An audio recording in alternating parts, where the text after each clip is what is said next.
There have been some truly great kings and queens of England, and, by equal measure, several truly appalling monarchs to have made their indelible mark on history. Many factors influence public opinion on whether a sovereign has been good or bad, hero or villain, sinner or saint, and on just a few occasions it's difficult to make a judgment either way.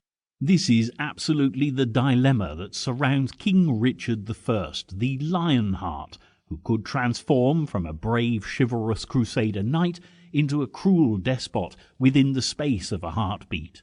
Over time, Richard the Lionheart has become a fascinating figure in Great Britain's history, and his worldwide travels through lands that are still, to this very day, at the heart of global conflict, also bestow upon him an international resonance.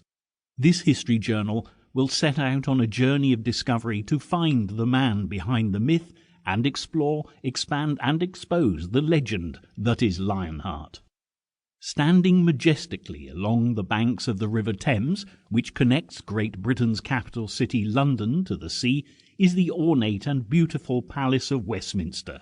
This grand and ancient building is also known as the Houses of Parliament, as it is home to the House of Commons, where the democratically elected members of Parliament sit and debate every issue of government, and the House of Lords, where the unelected peers of the realm and clerics of the Church of England discuss the new laws that their neighbouring house will pass. The Palace of Westminster is overlooked by the equally famous Clock Tower, a giant structure which houses the Great Bell of Westminster, popularly known as Big Ben, which chimes regularly every hour on the hour.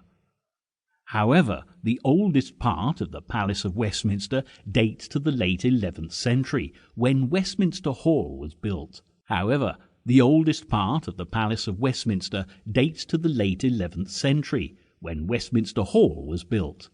Inside this London landmark, underneath the world's finest surviving hammer-beam roof, is where they lay the newly departed statesmen and royal family members for the public to pay their last respects. People like William Gladstone in 1898 and Winston Churchill in 1965, two of Great Britain's finest prime ministers, and also the beloved and much-missed Queen Mother, wife of King George VI and mother of the present Queen Elizabeth II, who passed away at the amazing age of 101 in 2002. But it's the vicinity just outside Westminster Hall that commands the attention for the tale we are about to tell. For here, in the open air, cast in the finest bronze, is the likeness of King Richard I. He is sat astride his trusty horse, brandishing his sword as if ready to charge into battle, and demands respect even as an immovable statue. This solidified ghost of a warrior king has captured the imagination of the public like no other king before or since. He was given the title Cœur de Lion, which translates as Heart of a Lion, because of his courage and bravery in battle.